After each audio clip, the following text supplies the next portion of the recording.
here, as does Minnesota. A couple of semifinalists, Dieringer and Ness, trying to move Minnesota and Oak State up in the team race.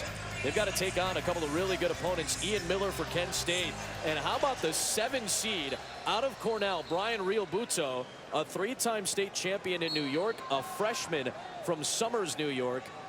He's knocked out the ACC champion, and then he knocked out the defending 157 champion in Derek St. John to move to the national semifinals. Performance very impressive for the Cornell Big Red, trying to get their second finalists along with Nashawn Garrett. So Ness and Miller, want to talk about upsets. Tim, we saw Ness with a huge upset earlier. You saw it before the break, the win over James Green, the #1 seed out of Nebraska. Green got a little deep. Ness took advantage with the elevate. Well, you don't want to blink right now because both these guys have the ability to pin. In fact, the last time they met, Miller pinned Ness in 45 seconds. And so, it's good. I just have a feeling, Adam, that this might just end in a fall.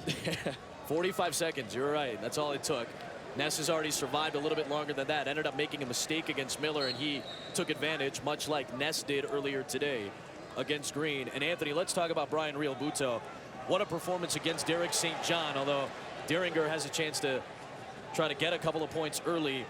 Long, lengthy, athletic, much like St. John, much like the things that got St. John to a championship last year. Realbuto's got those attributes as a freshman. Oh yeah, they're very similar, but the difference in that match was Realbuto, he really brought the offense. He was the one that was attacking, and it showed. He was wrestling with confidence, especially as a freshman going in there. St. John, his record speaks for itself. Yeah. But that didn't affect Realbuto. He just went out there and said, okay, this is just like I practice. I'm going in there intense. I'm taking control. I'm getting my arm raised. It was an 11-4 win. He was going for takedowns. He wasn't waiting back. Yeah, it's just one of those things. He never turned off his offense. Kept going, kept attacking. What's different? Oh, go ahead, Tim. Yeah, what's different about Realbuto against Dieringer is Dieringer's got horsepower. Okay. I mean, it's a different match than because Realbuto more athletic than St. John. All right, and he matched up well with the power standpoint. He doesn't with Dieringer. Dieringer will be at 165 next year. He's a big 157-pounder. He brings a lot of power. Going in on the leg. That's going to cause Realbuto some problems. Ooh, almost ended up on his back. And the official ended up stopping it because Realbuto got into a very dangerous spot. And he looks a little bit shaken up. And he does not look 100% right now. Let's see what happened here. Oh, he just got it twisted. That is tough to watch. And the official came in immediately and stopped it. It was that right leg. And that's what the training staff is looking at right now. There's Kyle Dake, who has also been dealing with some injury issues. He's been wrestling in the room. The 4-time national champion at 4 different weight classes, the only in the history of the NCAA wrestling championships. The Big Red fans very much concerned for their outstanding freshman. See, that's just the stubbornness there of Realbuto. Dieringer got in a nice shot. Realbuto tried to go with that rubber knee there rather than giving up the takedown. Sometimes, you put yourself in those dangerous positions.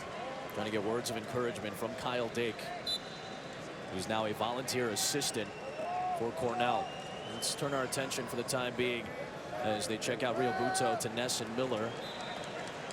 Start of the second period. It's an escape point. Miller's a goer. He just goes. And the thing that he needs to do is keep that go under control. You don't want to get on the mat with Ness. You just don't want to be on the mat with Ness. So you got to clean right here. That's 2 points. Now, Miller has to know that he's not going to stay there. So would you cut him loose? I'd cut him loose. Okay. Especially when I just took him down. Look at this, the scramble, and Ness trying to pick up 2 points. And he does for the reversal. Exactly what you were just talking about. Ness about as good of a scrambler as you'll find, Anthony. He just never stops. You figure you score points, you can't relax on Ness because he's always turning those hips in towards you. He's doing those things that are really considered unconventional. You're taught never to reach back.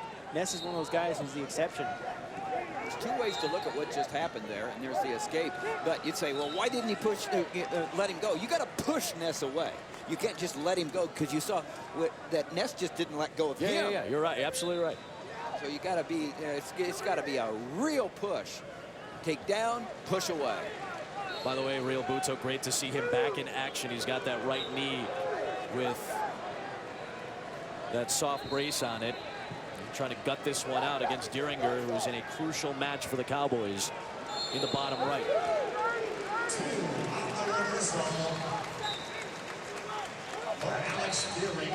Dieringer picking up a couple of points, first 2 of that match.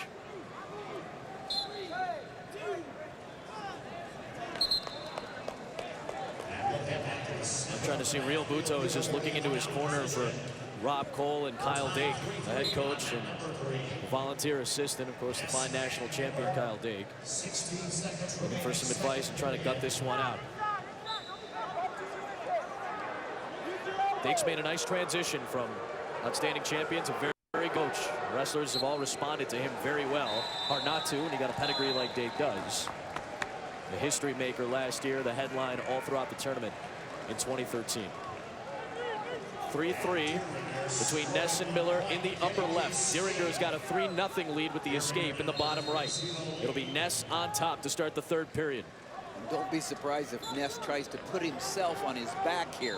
That's where he is. He puts himself on his back often to get the position he wants. Takedown for Real Buto with 2 points, but Dieringer was right there to try to twist it around with a reversal. He's got a 5-2 lead. Ness back on top in the 3rd period in the upper left. Adam Amin, 125-pound champion 3 years ago. Anthony Robles, the future Hall of Fame voice of wrestling, Tim Johnson, and Quint Kesnick on the mats here from Oklahoma City. Our great crew in-house as well to bring you for the first time the NCAA wrestling semifinals on ESPN. You can check out our companion coverage on ESPN3 and watch ESPN right now for the outside mats, which are also crucial to the team race. 2 matches here crucial to the team race. Penn State has a slim lead on Minnesota and Oklahoma State. Each of those 2 teams, the Gophers and the Cowboys, have a wrestler here. Ness in the upper left for the Gophers, Dieringer in the bottom right for Oklahoma State. Ness coming back on top where he is just a hammer. He's so good on top. It's fun to watch. He's so funky. And not only is he not afraid to scramble, he prefers it. Dieringer with riding time not a factor right now in that match, riding Real Buto with the 3-point advantage. Minute 14 to go in the 3rd between Ness and Miller, and Ness trying to maintain this ride. Riding time becoming close in Ness's favor. Miller trying to escape, and he's got the escape point to take the lead, and he got away before riding time could be established. He's everything you like about a wrestler. Miller, he goes. Look at that great defense right there, able to flick away from Ness. Ness really gets in on shots quickly. He definitely does use those cat-like reflexes, and he's able to create scrambles. So if he gets your leg, even if you stop the takedown, there's no telling what Dylan Ness is going to do, so you can never get off your guard there. And I thought for a second there Miller got a little bit lax. I'm not saying he was, but it felt like he did right at the edge of the mat, and Ness, knowing where he was, hoping he could take advantage, went right in on a shot there. And this is really where Ness is the most scary. He's right at the end of the 3rd period here. He's going to go big. You never know what he's going to do. Going side to side, Ness got the 2, and he's got the lead. And now trying to get riding time. How big is that for the team race, Minnesota? We said it, Dieringer trying to close it out for the Cowboys. He's riding with a lead in the bottom right. Now it's Ness doing the same in the upper left, trying to keep the 2nd place Gophers alive in the team race and maybe get them out in front. In Penn State, here come the Cowboys, here come the Gophers. Watch out right now. Ness trying to ride this one out, 10 to go.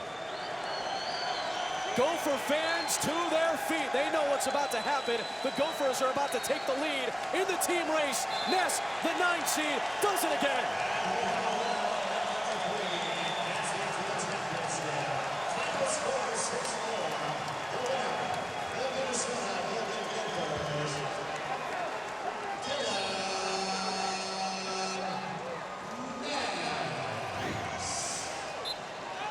Ness comes in. Okay, on the overhook here, he gets the far ankle on a pick and covers the hips for 2. They just attacked. Dylan Ness, a win over Spartak Chino, a win over Roger Pena, a win over James Green, all by pins. His dad, Jay, looking on. Ness didn't do it by a pin, but he did it with a great takedown and a great ride in the third period. And Ness is headed to the finals. The three-time All-American is headed to the national championship match. Who will he face? Brian Real Buto has battled back despite seemingly having his right knee injured earlier in this match. He's back on his feet against Dieringer. Riding time, as you see, not a factor right now. What a battle by Real Buto, the freshman, taking on the redshirt sophomore Dieringer, a two-time All-American. The official is going to get these guys back to neutral. Look at Real Buto right now. He can't even put any weight on that right knee. He's trying to regather himself. He's got it wrapped up and now walking a little bit better as he's able to reset himself. Dieringer just trying to hold on. Good point, Adam, because he's not able to push off of that knee. That's his push-off knee. He's got his left leg in front of him, so he's driving from his right leg. He can't seem to do it right now.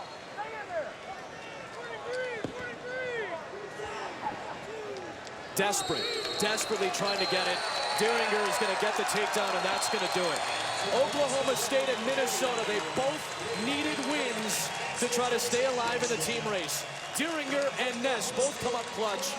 And let's not forget the effort from Real Buto, despite that knee injury. But Dieringer and the Cowboys still alive. Even John Smith had to go over and give Real Buto a pat on the backside. What a gutty performance, and his parents are looking on, and you can feel that. That says it all right there. Dieringer and Ness, two teams that needed a big semifinal. They both got it in the 157-pound matchup. But Penn State, despite falling